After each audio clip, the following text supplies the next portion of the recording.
Assalamualaikum warahmatullahi wabarakatuh. Alhamdulillah rabbil alamin, wassalatu wassalamu ala ashrafil mursalin nabiyyina wa habibina Muhammadin wa ala alihi wa ashabihi ajma'in. Asyhadu an la ilaha illallah wahdahu la syarika lah, al-malikul haqqul mubin, wa asyhadu anna Muhammadan abduhu wa rasuluhu an-nabiyul amin. Ya ayyuhalladzina amanu ittaqullaha haqqa tuqatih wa la tamutunna illa wa antum muslimun. Subhanaka la ilma lana illa ma 'allamtana innaka antal alimul hakim. Allahumma 'allimna ma yanfa'una wanfa'na bima 'allamtana wa zidna ilma ya alim. Amma ba'd, wa muslimin dan muslimat, al-hadirin wal hadirat, al-musyahidin wal musyahidat rahimakumullah. Alhamdulillah wa syukrulillah, segala puji bagi Allah Subhanahu wa taala dan syukur yang dalam untuk Allah Subhanahu wa taala atas nikmat dan limpahan karunia yang Allah selalu berikan kepada kita sehingga kita bisa duduk di majelis yang mulia ini dan kita bisa belajar tentang agamanya. Mudah-mudahan ilmu yang kita pelajari melahirkan amal dalam kehidupan kita. Salawat dan salam senantiasa kita sampaikan pula untuk junjungan Nabi besar Muhammad sallallahu alaihi wasallam. Mudah-mudahan kita dibimbing oleh Allah Subhanahu wa taala di dalam meniru dan mencontohnya serta meneladaninya, baik kita, keluarga kita dan anak-anak keturunan kita.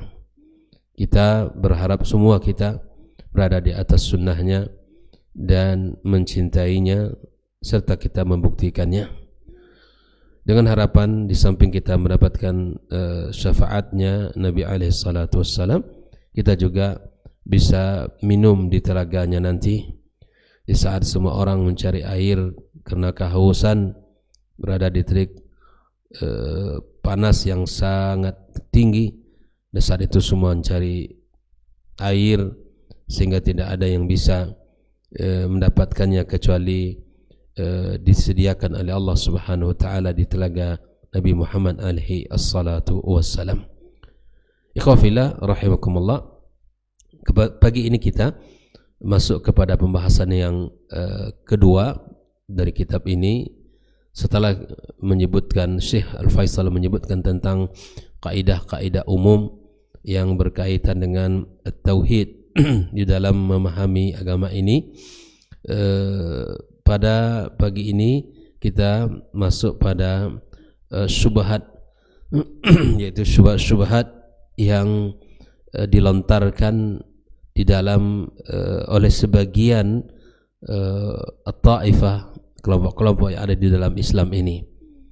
Syekh akan mengawali tentang mengemukakan syubhat al-kuburiyin warad 'alaiha, syubhat para pemuja-pemuja kubur serta bantahan terhadap apa yang mereka lontarkan. Di pagi ini kita akan mengenal apa saja yang menjadi syubhat bagi mereka para pemuja kubur, karena tidak sedikit di dalam kehidupan kita sampai hari ini, ya, mulai dari zaman dahulu sampai hari ini kita menemukan betapa banyak para pemuja-pemuja kubur yang kita dapatkan mereka melakukan perkara-perkara yang menyelisihi daripada syariat Allah Subhanahu wa taala. Bahkan tidak jarang kuburan itu menjadi income ya bagi oleh sebagian. Bahkan kita temukan di berita ya, yang disebarkan, bahkan ada yang membuat kuburan palsu yang mengatakan ini kuburan sudah berumur sekian abad gitu ya, mereka buat dan sehingga menjadi destinasi wisata begitu ya, dan itu terjadi dalam kehidupan dan tidaklah bisa dilakukan itu kecuali oleh para pemuja-pemuja kubur. Kita sebut dengan kuburiyun, orang-orang yang pemuja kubur. Mereka melakukan ritual-ritual di sana dan bahkan bukan hanya itu, menjual nama agama ya, dengan kubur itu, dengan memuja, maka dia menyebutkan minha ma huwa qasasun wa hikayat. Ya, di antara yang menjadi dalil bagi mereka atau yang menjadi sandaran bagi mereka di dalam melariskan dagangan mereka ini, di dalam menjual produk mereka ini, ya mereka menggunakan apa? Qasasun wa hikayat. Mereka selalu menggunakan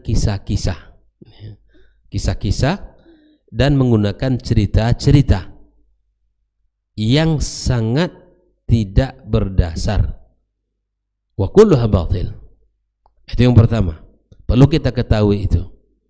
Jadi untuk melariskan dagangan mereka itu, melariskan produk mereka ini, mereka menggunakan ya kisah-kisah dan cerita-cerita yang batil, yang sangat lemah, bahkan semuanya adalah batil. Ini yang pertama, perlu digarisbawahi oleh kita. Yang pertama, selalu bersandar kepada kisah-kisah dan cerita-cerita yang tidak bisa dijadikan sebagai hujjah. Yang kedua, ahadits maudhu'a 'ala Nabi alaihi salatu wassalam. Di antaranya juga adalah hadis-hadis yang palsu yang dinisbatkan ke Nabi alaihi salatu wassalam. Mereka menggunakan hadis-hadis palsu untuk melariskan dagangan mereka atau menjual produk mereka ini dengan menggunakan hadis maudhu' yang dinisbatkan ke Nabi alaihi salatu wassalam. Karena masyarakat awam tidak memiliki ilmu yang kuat, ya, apalagi dia sedang mencari solusi terhadap masalah-masalah dirinya, keluarganya, pekerjaannya, dan lain sebagainya. Maka mereka menemukan cerita-cerita dan kisah-kisah, apalagi ditambah dengan hadis-hadis palsu yang dinisbatkan ke Nabi alaihi salatu wassalam. Hadis-hadis palsu, hadis-hadis maudhu' itu terkadang dari sisi sigatnya saja, dari kalimat saja itu tidak mungkin itu bahasa Nabi. Tidak mungkin itu bahasa Nabi. Itu sering ditemukan. Ya. Dan yang ketiga, ikhwatul kiram rahimakumullah, di antara yang mereka pakai, yang menjadi sandaran dan pijakan mereka di dalam melariskan dagangan mereka, ahadits dha'ifah, hadis-hadis lemah, la yasihul ihtijaj biha, yang tidak bisa menjadi hujjah. Hadis-hadis, kalau tadi hadis-hadis palsu, yang ketiga adalah ahadits dha'ifah, hadis-hadis yang lemah, dhaif, yang tidak bisa dijadikan hujjah, tidak bisa dijadikan hujjah. Wa ghalibuha yukhalifu nususan minal kitabi awis sunnati awil ijma'. Nah, secara umum atau kebanyakan hadis-hadis tersebut menyelisihi nas Al-Quran atau hadis Nabi alaihi salatu wassalam, atau menyelisihi ijma', Ini yang ketiga yang mereka pakai jadi sandaran pijakan untuk menjual perkataan-perkataan mereka, syubhat-syubhat mereka, adalah menggunakan hadis-hadis yang sangat lemah yang tidak bisa dijadikan hujah. Yang keempat adalah ahadisun sahihah. Ada hadis-hadis sahih, ada, wahiyya qalilatun, tapi itu sangat sedikit. Dan memang ada hadis palsu itu sangat laris, ya, di dalam bab-bab seperti ini. Adapun hadis-hadis sahih itu hanya sedikit, illa annaha la tadullu ala batilihim, ya, tetapi tidak menunjukkan ya kebenaran mereka, bal tadullu ala khilafih, bahkan menunjukkan kebalikannya, ya, menunjukkan kebalikannya, misal ma yastadilluna bihi min ayat wa yufassirunaha bima tahwahu anfusuhum min ghairi salaf minas sahabati wat tabi'in. Misalnya mereka menafsirkan dengan cara yang bertentangan dengan pemahaman salaf dari kalangan sahabat dan tabi'in. Dan bahkan mereka menafsirkan sesuai dengan hawa nafsu mereka. Mereka menggunakan hadis atau menggunakan ayat. Ayat itu benar, tidak ada yang salah. Tetapi hadis juga benar, tidak ada yang dari sisi riwayatnya. Tapi kemudian apa yang mereka tafsirkan dari ayat-ayat Al-Quranul Karim itu tidak sesuai dengan apa yang dipahami dan ditafsirkan oleh para as-salafil ummah, sahabat dan tabi'in dan tabi'in. Begitulah metode mereka. Walaupun mereka menggunakan hadis sahih, tapi itu sangat sedikit. Dan kalaupun itu hadis ya dipakai oleh mereka itu biasanya tidak menunjukkan apa yang mereka gunakan, mereka pakai, bahkan kebalikannya. Namun mereka pelintir hadis-hadis sahih itu, mereka pelintir supaya bisa menguatkan, mensupport, mendukung apa yang mereka kerjakan. Kalaupun mereka pakai ayat, tapi ayat itu ditafsirkan tidak sesuai dengan yang dipahami oleh generasi awal. Ini yang keberapa? Yang keempat ya. Pertama apa tadi? Kisah-kisah dan cerita-cerita yang batil. Yang kedua adalah hadis-hadis palsu. Yang ketiga hadis-hadis lemah ya, yang tidak bisa dijadikan hujjah, bahkan menyelisihi Al-Quran dan Sunnah. Yang keempat, walaupun ada hadis-hadis sahih, tapi tidak bisa dipakai sebagai hujjah, tidak bisa dipakai sebagai dalil. Bahkan mereka menggunakan ayat-ayat yang ditafsirkan sesuai dengan keinginan hawa nafsu mereka, tidak sesuai dengan yang dipahami oleh para as-salafil ummah. Nah, di antara hujjah mereka adalah qaul ma huwa qaulun alim mutaakhir, itu pendapat seorang ulama yang datang belakangan, la yu'tabar qauluhu hujjah fi dinillah law salima minal ma'arada, yang mana pendapat seorang alim ini tidak bisa dijadikan hujjah dalam Islam, tidak bisa dijadikan hujjah di dalam Islam ya, walaupun selamat dari pertentangan ya, tapi kemudian fa kaifa idza khalafa alkitab aw sunnah wa ma ajma alaihi al-ummah ya, apalagi perkataan seorang alim itu bertentangan dengan Al-Quran atau As-Sunnah atau ijma' para ulama ya. Ikhwafillah, meskipun dia seorang alim, seorang yang disegani, yang memiliki kedudukan dan posisi, maka tetap saja pendapat seseorang bisa diterima, bisa ditolak. Tidak semua pendapat, mentang-mentang dia seorang habib yang diagungkan, dimuliakan dan seterusnya, maka perkataannya itu selalu benar. Tidak. Makanya seperti yang dikatakan Imam Malik apa? Fakullun yu'khad min qawlihi wa yurad illa sahib hadzal qubur. Fakullun yu'khad min qawlihi wa yurad. Ya. Semua orang perkataannya itu bisa diterima, bisa ditolak. Perkataan antum bisa diterima, bisa ditolak. Fulan bisa diterima, bisa ditolak. Perkataan siapapun bisa diterima dan bisa ditolak, kecuali perkataan Rasulullah sallallahu alaihi wasallam. Ya, illa sahibu hadzal qubur. Kecuali perkataan Rasul alaihi salatu wassalam. Jelas? Maka kalau dia sudah fulan, kiai, tuan guru, diterima dan ditolak. Bila mana tidak sesuai dengan Al-Quran dan Sunnah atau menyelisih ijma' para ulama, sudah. Mahma kana manzilatuhu wa makanatuhu, tidak bisa dijadikan hujjah. Jelas? Maka inilah empat poin yang bisa dipakai oleh mereka para pemuja-pemuja kubur di dalam melariskan dagangan mereka ya. Dan ini adalah sesuatu yang bisa kita lihat di dalam kehidupan kita bermasyarakat. Ikhwatal kiram rahimakumullah. Nah, mari kita lihat syubhat pertama dari apa yang mereka lakukan ini. Asyubhatul ula, yaitu qauluhum bijawazi tawassul bin Nabi alaihi salatu wassalam bal wa du'aihi wal isti'anat bihi ba'da mautih. Mereka berpendapat bolehnya bertawassul dengan Nabi alaihi salatu wassalam, bahkan memohon, berdoa, meminta dan meminta bantuan, mohon pertolongan, meminta bantuan kepadanya setelah beliau wafat.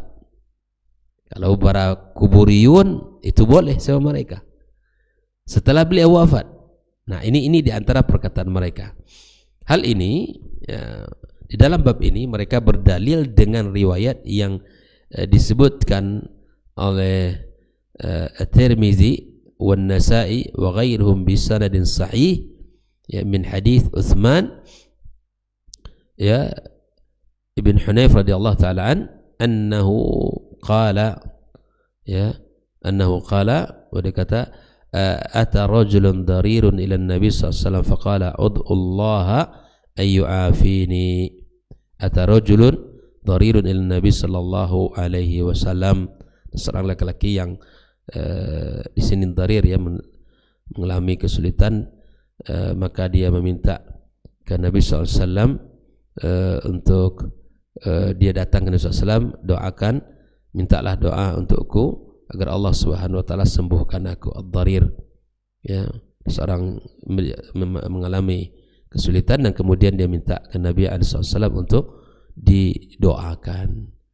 Qala in syi'ta da'utu lak wa in syi'ta sabart wa huwa khairun lak. Maka jika engkau ingin aku doakan, dan jika engkau bersabar itu lebih baik bagimu. Nah, ini jadi lalu kemudian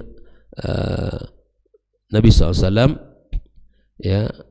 qala fa'amara ay yatawadda fa yuhsin wudu'ahu wa yad'u bi hadzal du'a. Kemudian Nabi SAW merintahkan untuk berwudu dan berwudu dengan wudu yang sempurna.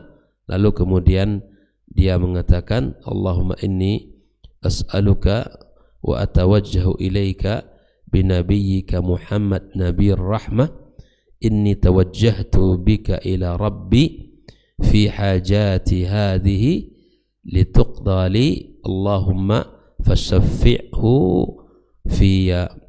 Ikhwafillah, ini artinya, ya Allah, sesungguhnya aku memohon kepadamu, Allahumma inni as'aluka wa atawajjahu ilaika, dan bertawassul wa atawassal binabiyyika, Allah, sesungguhnya aku memohon kepadamu dan bertawassul kepadamu dengan nabimu, binabiyyika Muhammad, dengan nabimu, Nabi Rahmat, Nabi Rahmat, inni tawajjahtu bika ila rabbi,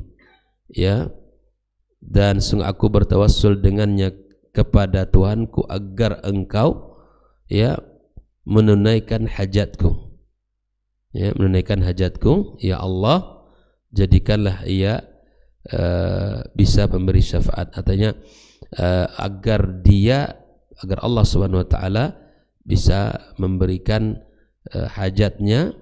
Allahumma fashaffi'hu fi. Nah, di sini ikhwafillah rahimakumullah, qalu wa fi hadzal hadis at-tawassul wan nida' bin Nabi sallallahu alaihi wasallam. Nah, mereka sebut hadisnya hadis sahih. Hadisnya hadis sahih. Tapi kemudian mereka menjadikannya sebagai apa? Hadzal hadis at-tawassul wan nida' bin Nabi alaihi as-salatu wassalam. Mereka simpulkan inilah hadis yang bisa dijadikan sandaran untuk bertawassul dan memanggil Nabi alaihi as-salatu wassalam. Ya, ini menjadi dibolehkannya menyeru kepada Nabi SAW dan meminta bertawassul kepadanya. Nah, ikhwafillah rahimakumullah, dijawab oleh para ulama, inna hadza laisa fi hujjah ala jawazi ad-du'a an-nabi sallallahu alaihi wasallam ba'da mauti. Dan ini kata para ulama, di sini tidak bisa digunakan sebagai dalil, sebagai hujjah tentang bolehnya berdoa dan meminta pertolongan kepada Nabi alaihissalam setelah Nabi wafat. Dan tidak jual al-istighatsah bih, dan tidak juga bisa dijadikan tentang dalil istighatsah dengan beliau. Ya. Jadi mereka menggunakan hadis ini sebagai dalil, tapi dijawab oleh para ulama ini tidak bisa digunakan dalil sebagai hujjah untuk meminta kepada Nabi SAW dan memohon kepadanya setelah Nabi wafat li umurin. Nah, ini banyak jawaban bantahan yang dijawabkan dan disampaikan oleh Syekh, tapi kita akan mengambil pelan-pelan ya apa bisa-bisa yang bisa kita baca pagi ini. Baik. Ikhwafillah rahimakumullah. Beliau pertama memberikan bantahan seperti ini ya, bahwa annahu laisa istighatsatan bin Nabi sallallahu alaihi wasallam, bahwa ini bukanlah istighatsah meminta pertolongan kepada Nabi, bal huwa tawajjah bihi fal mas'ul huwa Allahu la an-nabi. Ya, di sini bukanlah istighatsah minta pertolongan ke Nabi. Nah, harus dipahami itu. Melainkan tawajjuh. Kalau bahasa orang ya, tawajjuh, menghadap ya. Sedangkan yang diminta adalah Allah, bukan Nabi. Ya. Jelas? Saya ulangi bahwa hadis ini bukanlah istighatsah meminta pertolongan kepada Nabi, namun ini adalah at-tawajjuh dengannya, yang diminta bukanlah Nabi, yang diminta tetap siapa? Allah Subhanahu wa ta'ala. Ya. Yang kedua, bahwa orang buta tersebut yang dharir tadi, yang disebutkan dalam hadis di depan tadi, yang datang ke Nabi SAW agar dia disembuhkan dari penyakitnya, maka perhatikan, orang yang buta tersebut ya, inna matawajjah bi du'a'in Nabi SAW wa syafa'atihi la bizatihi. Orang buta tersebut hanya mengarahkan doanya dengan menyebut nama Nabi alaihissalam dan memohon syafaatnya. Ya, itu bukan berarti meminta itu, maka itu berarti dia meminta kepada Allah Subhanahu wa taala. Fa innahu talaba walidzalika qala fasyafi'ni fi, fadalla ala anna kana hunaka syafa'a minan nabi sallallahu alaihi wasallam lahu wa huwa du'a'uhu. Ya, di situ ada doa syafaat dari Nabi SAW, itu adalah doanya. Maka kalau tidak, la ma'na lahu law lam yakun du'a wa syafa'atuhu sabaqat. Jadi di sini ikhwafillah rahimakumullah, dia mengatakan berilah aku syafaatmu, tetapi dia berkata maka syafaatkanlah dia untukku. Jadi dia tetap memohon kepada Allah Subhanahu wa taala, bukan kepada Nabi alaihissalatu wassalam secara langsung.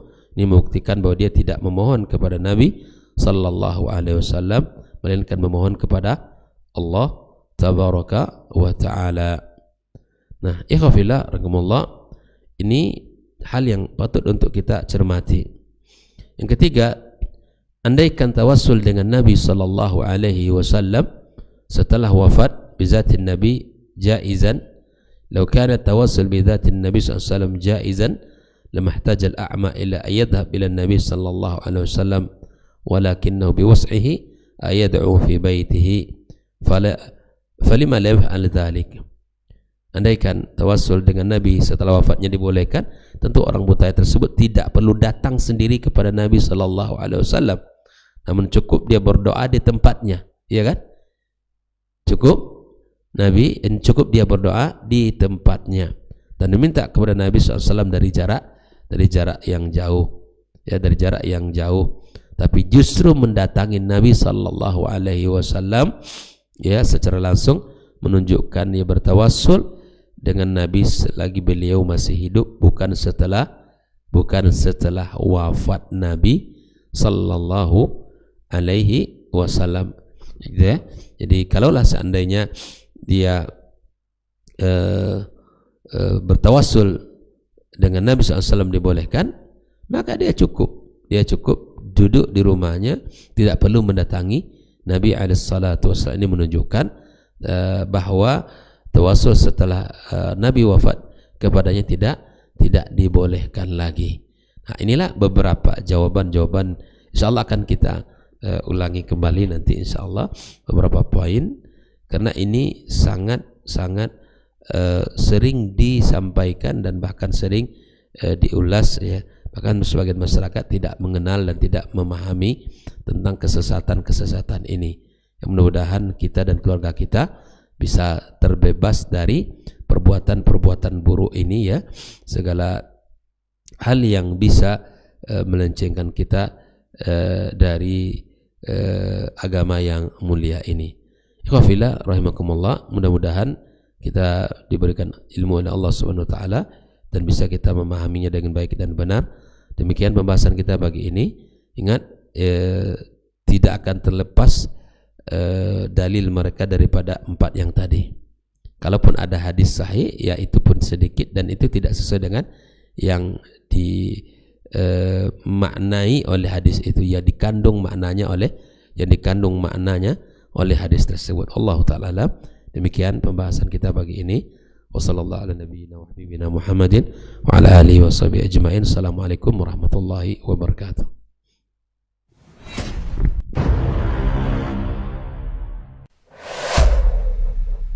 Dunia dan seisinya ini bagi Allah tak sama nilainya dengan sebelah sayap lalat. Barang siapa yang beramal untuk akhiratnya, Allah akan cukupkan baginya urusan dunia. Sayati zamanun 'alan nasi as-sabiru fihim qalqabit al-jamarah. Akan ada satu masa di akhir zaman yang berpegang teguh dengan agamanya seperti orang yang sedang memegang bara